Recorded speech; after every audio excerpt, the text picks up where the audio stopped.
There is a kind of silence that descends on a small town when something has gone terribly wrong. Not the silence of a quiet morning or a peaceful evening, but the silence of held breath. The silence of neighbors standing at kitchen windows, not quite watching but not quite looking away either. That silence settled over the town of Warwick, Rhode Island in the spring of 1997, and for many who lived there, it never fully left. The date was April 14th, 1997, a Monday.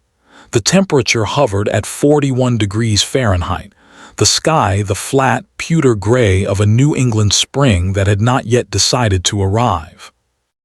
On Belmont Avenue, a quiet residential street lined with maple trees whose buds had only just begun to soften, a young woman named Christine Marie Holloway, 31 years old, a part-time bookkeeper and mother of two, was last seen alive at approximately 7:15 in the morning, standing in her driveway in a beige overcoat, watching her children board the school bus. She was described by those who knew her as quiet in the way that deep water is quiet. She smiled often but shared little. She kept her garden immaculate and her curtains drawn. She attended St. Michael's Catholic Church on Sunday mornings, sat in the third pew from the left, and always arrived alone. By noon, she had not shown up for her shift at Kellerman Financial Services on Post Road. By 3 o'clock, her children were waiting alone on the front step of a house with locked doors and no answer inside. By 7 that evening, her husband, a 35-year-old construction site manager named David Allen Holloway, had called the Warwick Police Department to report that his wife was missing. What no one asked that night, what would take years, and the quiet persistence of one detective who could not let it go, to finally answer was this: had Christine Holloway vanished from her life, or had her life been taken from her? Christine Marie Holloway, born Christina Desso, had grown up in Cranston, Rhode Island, the youngest of 4 children raised by a Portuguese-American family with deep roots in the state.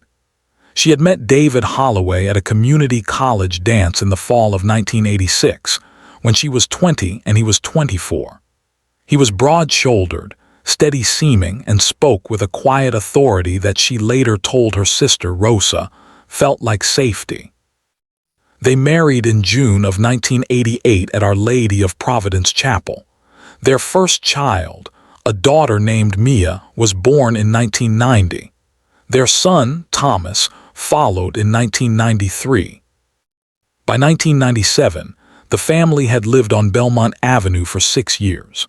The house was a pale yellow colonial, 2 stories, with a front porch and a side yard where Thomas kept a red plastic tricycle and a battered toy truck that he refused to let anyone put away for the winter. The swing set in the back had a broken chain on the left side that David had promised to fix the previous autumn and had not. The vegetable garden along the south fence was Christine's project, neat rows of stakes and twine waiting for the season to turn. Christine's mornings followed a pattern so regular it could have been synchronized to a clock. She rose at 5:45. She made coffee. She packed 2 lunches, one with apple slices and a peanut butter sandwich for Mia, one with crackers and cheese for Thomas, who would not eat bread unless it was toasted. She woke the children at 6:30. By 7:10, they were at the end of the driveway. By 7:15, the school bus had come and gone, its amber lights blinking twice in the gray morning air before it rounded the corner onto Fairview Street and disappeared. Her neighbor across the street, a retired postal worker named Gerald Fitch, told investigators he saw Christine standing at the end of the driveway after the bus left, looking down the street in the direction it had gone. He said she stood there for what seemed like a long time, perhaps 2 minutes, perhaps more. He said she did not go back inside immediately. He said she turned once and looked toward the house, and then looked back down the empty street, and that he had thought at the time it was nothing. Just a woman watching her children leave. He would not think about that moment again, until the police knocked on his door 3 days later. Christine did not return to the house according to any timeline that could later be confirmed. Her car, a dark green 1994 Honda Accord with a dented rear bumper on the passenger side, was found parked in the driveway when officers arrived that evening. Her purse was on the kitchen counter, her coffee cup rinsed and placed in the drying rack. Her coat was gone. The children had been let into the house by a neighbor, Diane Cortez, at 4:15, after Mia knocked on her door saying her mother was not home and the front door would not open. Diane would later say that Mia did not cry. She sat at Diane's kitchen table and ate a graham cracker and asked, in a voice too steady for a 7-year-old, whether her father was on his way. Thomas, age 4, sat on the floor near the television and pushed his toy truck back and forth across the linoleum without speaking. David Holloway arrived home at 6:47 that evening, according to his own account. He said he had come directly from a job site in East Providence, that traffic on Route 195 had been backed up, and that he had stopped at a gas station on Elmwood Avenue to buy a bottle of water. He had the receipt, he said. He had kept the receipt. That detail, the receipt, offered immediately and without prompting, was something that Sergeant Raymond Doyle of the Warwick Police Department would note in his report that night without comment, and return to many times in the years that followed. By the end of that first night, Christine Holloway had been missing for an unknown number of hours. Her coat was missing. Her car was not. Her children were with her husband. Her coffee cup was clean and dry in the drying rack. The swing set in the back stood motionless. The toy truck lay on its side in the driveway. The search for Christine Holloway began formally on the morning of April 15, 1997. The Warwick Police Department, working in coordination with the Rhode Island State Police, organized a ground search that would eventually span 3 square miles of the surrounding area, including the wetlands of Warwick City Park, the shoreline adjacent to Greenwich Cove, and a stretch of industrial corridor along Jefferson Boulevard, where an abandoned textile warehouse had sat empty since 1991.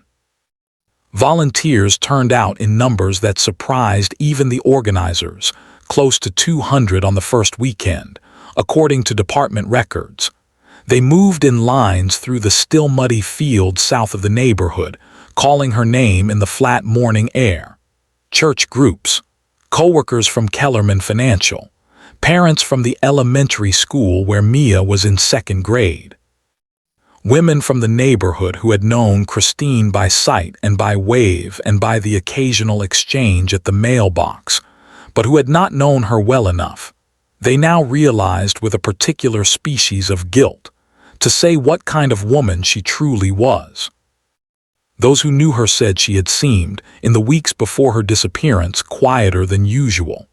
Her colleague at the financial office, a woman named Patricia Arnold, told investigators that Christine had seemed distracted since late February, that she had made a small arithmetic error in a client ledger, which Patricia described as entirely unlike her, and that when Patricia had gently pointed it out, Christine had looked at the error for a long moment and then said simply, "I know, I'm sorry. I've been somewhere else." Patricia had assumed she was tired. She had not asked further. Christine's sister, Rosa Adesso Ferreira, told investigators that she had spoken with Christine by telephone on April 9th, 5 days before her disappearance. She said the call had been brief and that Christine had sounded hurried. She said she had asked Christine if everything was all right, and that Christine had paused, a pause that Rosa described to investigators as too long to mean yes, before saying that everything was fine and she needed to go because dinner was on the stove. Rosa said she had told herself it was nothing. She said she told herself that every week after Christine vanished, and that it never helped.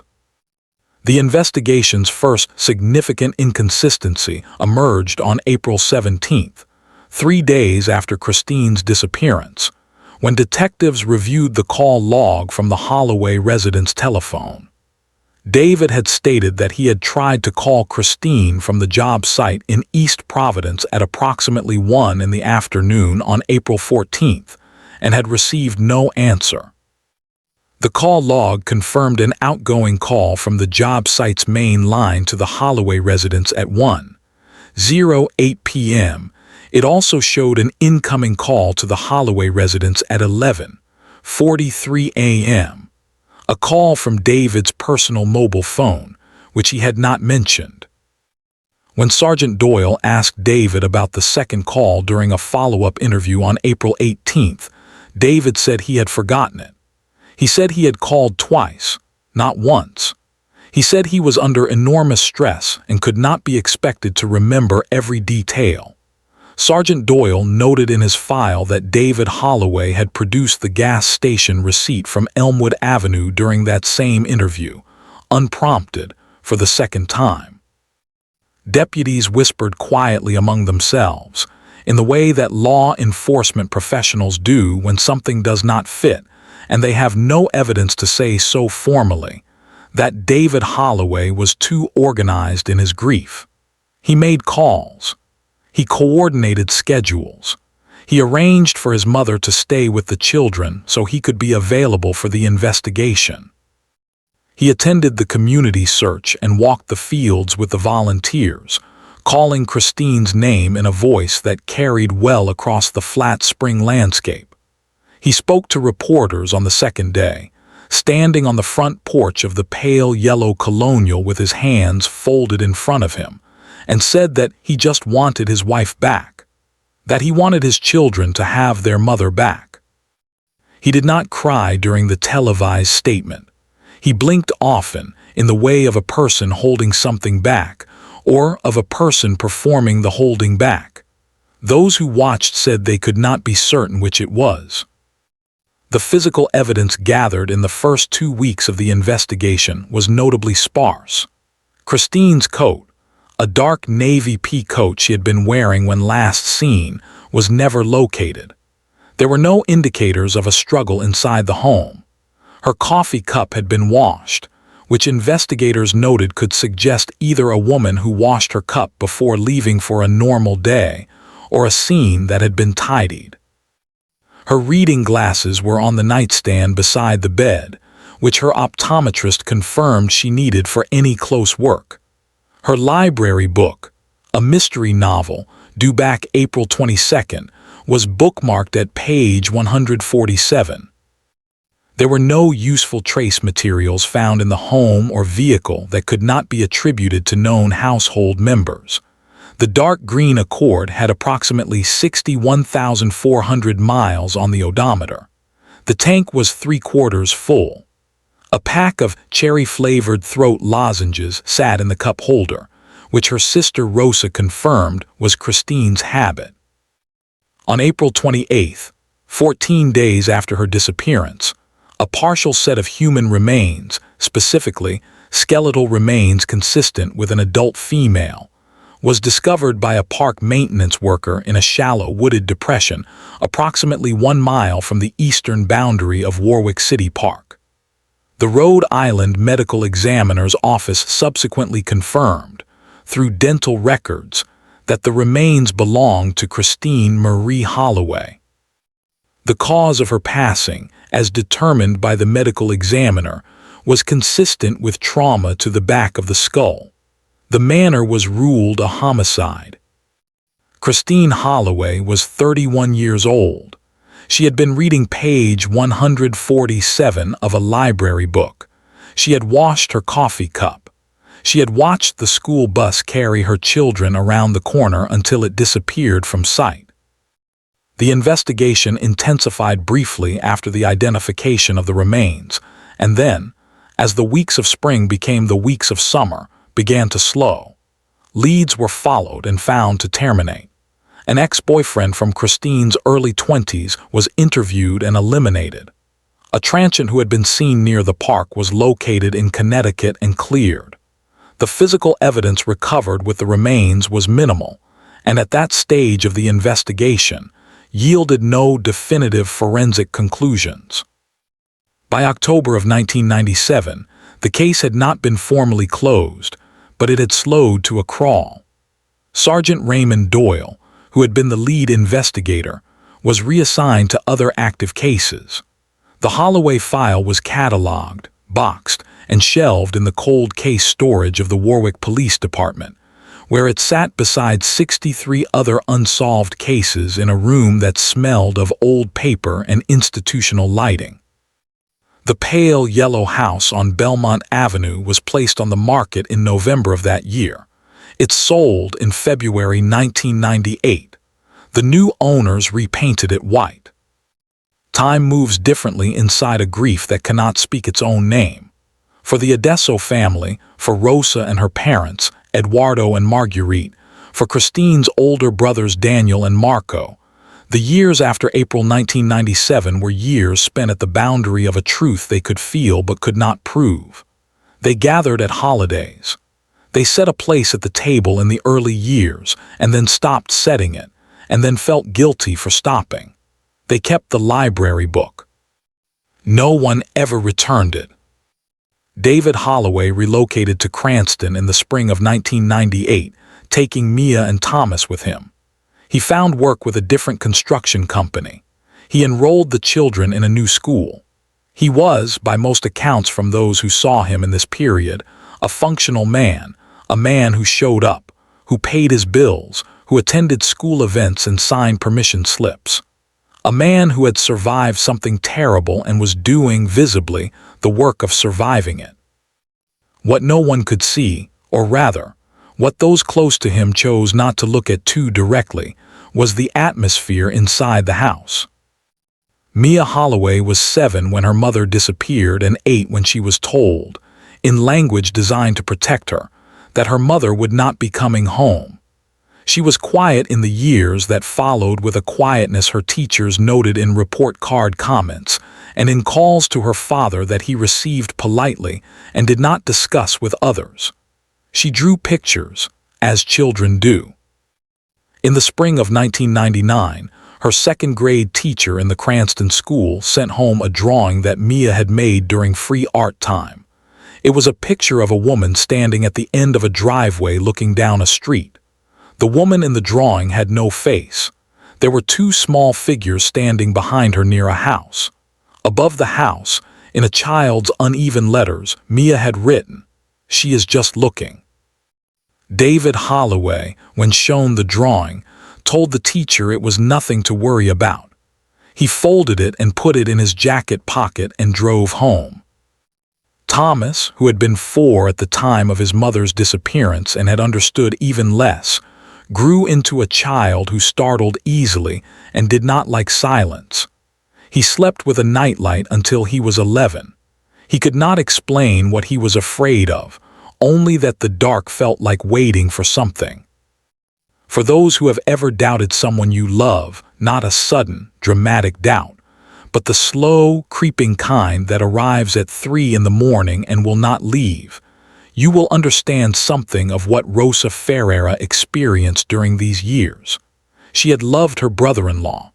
She had sat at his side at the memorial service.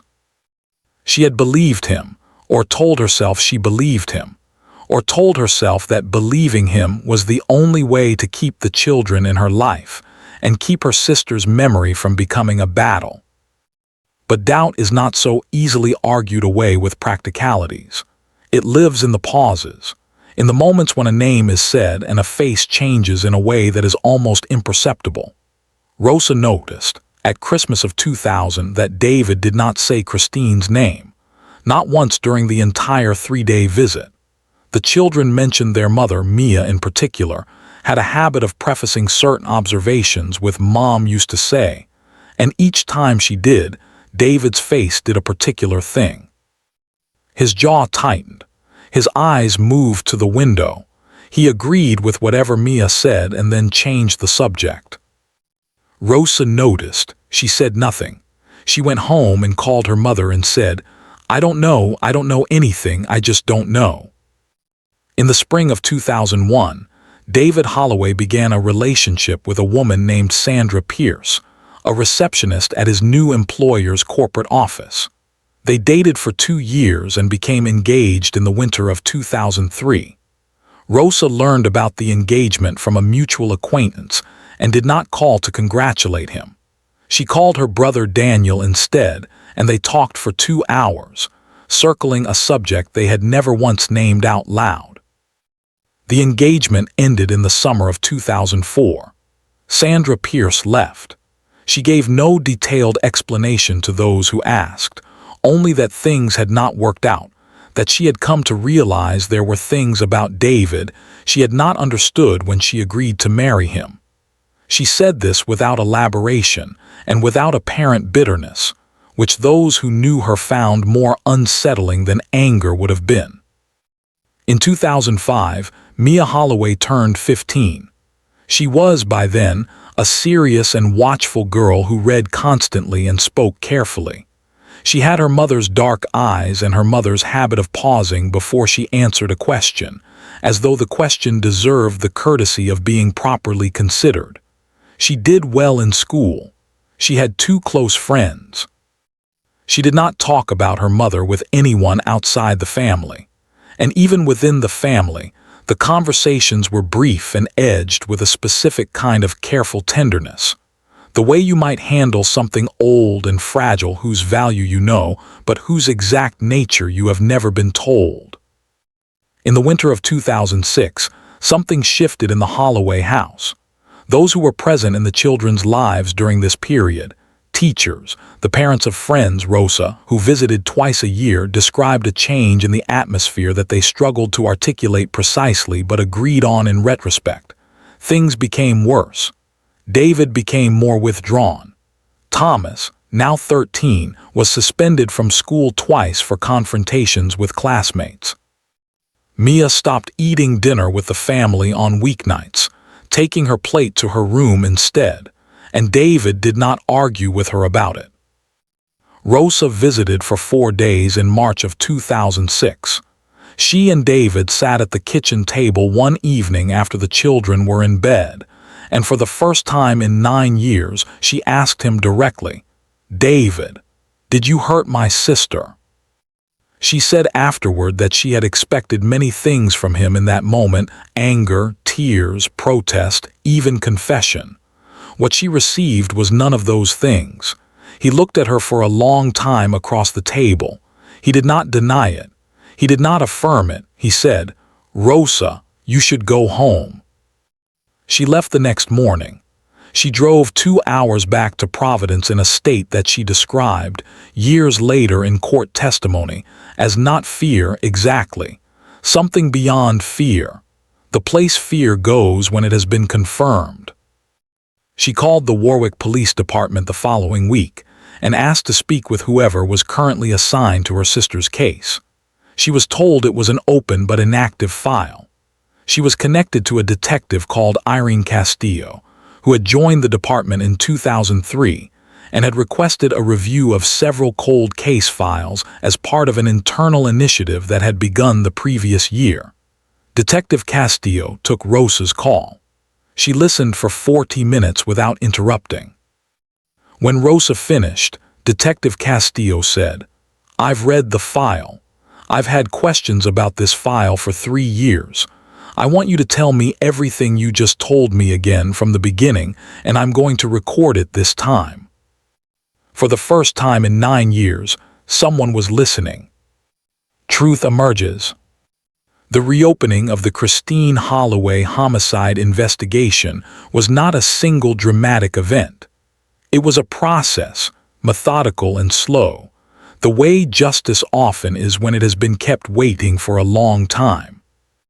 Detective Irene Castillo spent the better part of 2006 and 2007 building a review file, re-interviewing witnesses, requesting forensic re-examination of the original evidence, tracing financial records, and constructing a detailed timeline of April 14, 1997, that accounted for every verifiable movement. What she found when she laid it out was a map of a lie. The gas station receipt from Elmwood Avenue, the one David Holloway had produced twice, unprompted in the immediate aftermath of his wife's disappearance, showed a transaction time of 4:52 p.m. on April 14, 1997.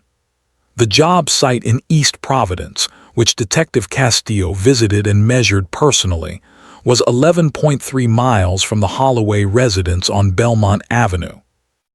The gas station on Elmwood Avenue was 7.1 miles from the same residence, in a direction consistent with someone who had been at the house, not someone traveling from East Providence. The site supervisor at the East Providence job site, re-interviewed by Detective Castillo in November 2006, stated that he had seen David Holloway on site that morning, but could not confirm his whereabouts between the approximate hours of 10 a.m. and 2:30 p.m. He had assumed David was doing site walkthroughs. He had not noted his absence specifically. He had not been asked, in the original 1997 interviews, about any specific period in the middle of the day. The mobile phone records from April 14, 1997, records that had been obtained in the original investigation but not fully analyzed, showed David Holloway's phone pinging a cell tower on Warwick Avenue at 11:38 a.m., placing him within 2 miles of the Belmont Avenue residence at the time of the unacknowledged incoming call to the house. The tower he would have been expected to ping if he were genuinely at the East Providence site was 7 miles further east. He had been in Warwick, he had been near the house, he had called the house. In early 2008, the Rhode Island State Police Cold Case Unit formally joined the investigation at the request of the Warwick Police Department. The combined investigative team, working under the direction of Detective Castillo and State Police Lieutenant Marcus Webb, undertook a complete forensic re-examination of the evidence recovered with Christine's remains in April 1997. Advances in forensic technology in the decade since her passing had opened analytical possibilities that had not existed in 1997. Trace materials recovered from Christine's coat, the navy pea coat that, it emerged from the re-examination, had in fact been located in a dumpster behind a commercial property on Jefferson Boulevard in May of 1997 and misidentified in the intake records as a separate item of unrelated clothing, were subjected to new analysis. The coat contained fibers. The fibers were consistent with a type of industrial work fabric commonly used in construction site protective clothing, specifically a brand distributed widely in New England between 1994 and 2001. It was not probative on its own. It was consistent. And consistency, when it accumulates in sufficient quantity, begins to look like something else entirely. In the spring of 2009, Mia Holloway was 19 years old and enrolled in her first year at Rhode Island College. She had moved into the dormitories and was, for the first time in her life, physically removed from her father's household. In March of that year, she called the Warwick Police Department. She asked to speak with the detective working her mother's case. She was connected to Detective Castillo. Mia Holloway told Detective Castillo that she had been carrying something for a very long time and that she needed to say it to someone who could do something with it. She said that on the morning of April 14, 1997, the morning her mother disappeared, she had come back to the house. The school bus, she said, had traveled only 3 blocks before it broke down. The driver had radioed dispatch, and the children had been walked back to their homes by a teacher's aide while a replacement bus was arranged. Mia said she had arrived back at the front door of the house on Belmont Avenue at approximately 7:45 in the morning. She said the door was unlocked. She said she had gone inside and heard voices, raised voices, from the kitchen. She said she had stood in the front hallway for a moment, and that she had been frightened, and that she had gone back outside and sat on the porch step and waited, and that she had fallen asleep in her coat against the railing, and that when the replacement bus arrived at 8:20, she had climbed aboard it without going back inside. She said she had never told anyone. She had been 7 years old and frightened, and she had not known what she had heard, only that it frightened her, and then time had passed, and the longer time passed, the more impossible it had felt to say. Detective Castillo recorded the statement in full. She said at the conclusion of the interview, "Mia, you have been carrying this for 12 years. You did nothing wrong. Nothing that happened is your fault, and what you just told me matters." The investigation moved quickly after that. On August 7, 2009, David Allen Holloway was arrested at his residence in Cranston, Rhode Island, at 6:15 in the morning. He was taken into custody by officers from the Rhode Island State Police and the Warwick Police Department. He was wearing a gray t-shirt and did not resist. Neighbors on the street described seeing him walk to the patrol car without struggle, without apparent emotion, his arms behind him, looking at the pavement. One neighbor, who asked not to be identified, said, "He looked like a man who had been waiting for that moment for 12 years. He looked almost relieved." Thomas Holloway, then 16 and living with his father, witnessed the arrest. He stood on the front lawn in bare feet on the August grass. He did not speak. A family services officer was on scene to ensure Thomas's welfare and remained with him until a relative could arrive. The news broke in local media by 9 a.m. that morning. By afternoon, it had been picked up by the Associated Press and was running on regional television networks across New England. The coverage was heavy and immediate. The arrest in a 12-year-old cold case, the husband, the children, the drawn-out silence of all those intervening years. Rosa Ferreira learned of the arrest from a phone call made by Detective Castillo at 6:30 that morning before the news cycle began. She had been awake. She had been, she said, unable to sleep for several nights. She received the news in silence. She said at the end of the call, "Tell me she'll have justice. Tell me that part can still happen." And Detective Castillo, a woman not given to promises she could not keep, said, "We're going to try. We're going to do everything we can." The trial of David Allen Holloway opened in Providence Superior Court on March 3, 2011. It lasted 22 days. The prosecution presented a case built on the lattice of physical evidence, cell tower records, witness testimony, financial history, and Mia Holloway's account of the morning of April 14, 1997.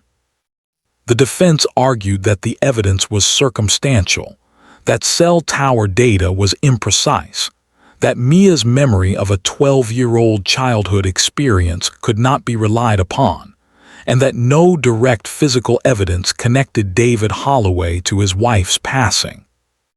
Mia testified on the 9th day of the trial. She was 21 years old.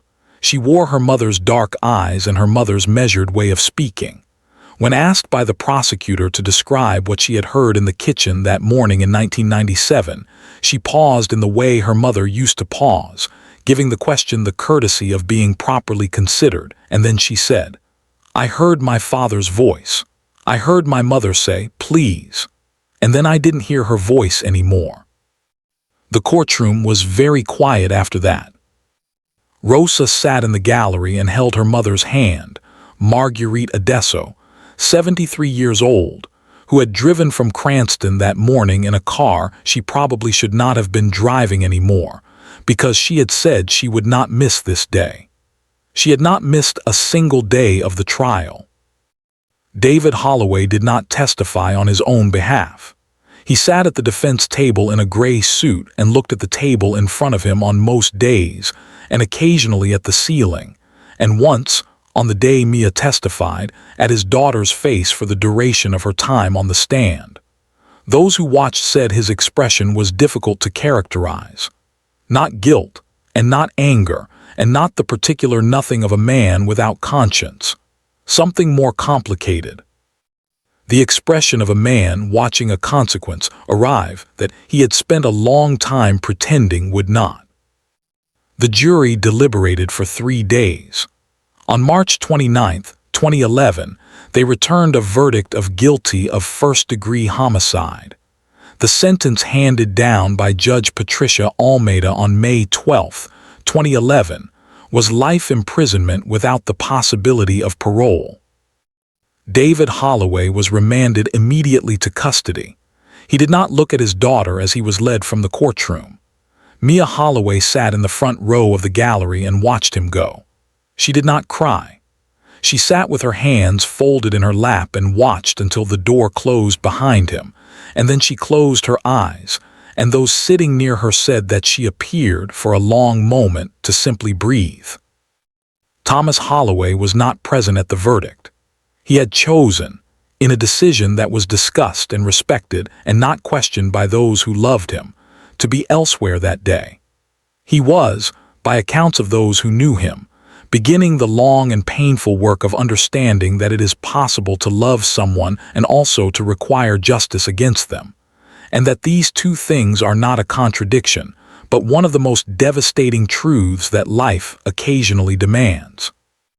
The Christine Holloway case did not make national headlines at the time of her disappearance. It was a local story, the kind that runs for a week in the Providence Journal and then recedes as other urgencies take its place. For 12 years, it was a case that existed mostly in a box in a cold case storage room, and in the memories of those who had loved her, and in the doubt that Rosa Ferreira had carried without ever quite putting down. What brought it back was not a dramatic technological breakthrough or a deathbed confession or a stranger coming forward with what they had always known. What brought it back was a woman, Detective Irene Castillo, who read a file and found, in the accumulated weight of small inconsistencies and unanswered questions, something that deserved to be asked again. And a daughter, Mia Holloway, who reached the age at which she was able to carry her truth somewhere other than alone. Christine Marie Holloway loved books. She washed her coffee cup before she left in the morning. She watched the school bus carry her children out of sight every day and stood at the end of the driveway a moment longer than she needed to, looking after them. She grew tomatoes along the south fence and kept a neat house and sat in the third pew from the left and arrived, always, alone. She was 31 years old, and she was someone's mother and someone's sister and someone's daughter and her own self first, and she deserved better than silence. And eventually, 14 years later, which is both too long and also, perhaps, the only kind of eventually that was ever possible, she received something closer to what she deserved. Christine Marie Holloway, April 14, 1997, remembered. There are still cases like hers sitting in boxes in storage rooms across this country. Cases where the truth is present in the file if someone will only ask the right question again, and keep asking it. Cases where a daughter is waiting to be old enough to speak, or a sister is waiting for someone to listen, or a detective has not yet been hired who will look at a receipt produced twice, unprompted, and decide that it means something. Justice is sometimes slow because the work is hard, and sometimes it is slow because we look away. Christine Holloway's case was solved because someone refused to look away.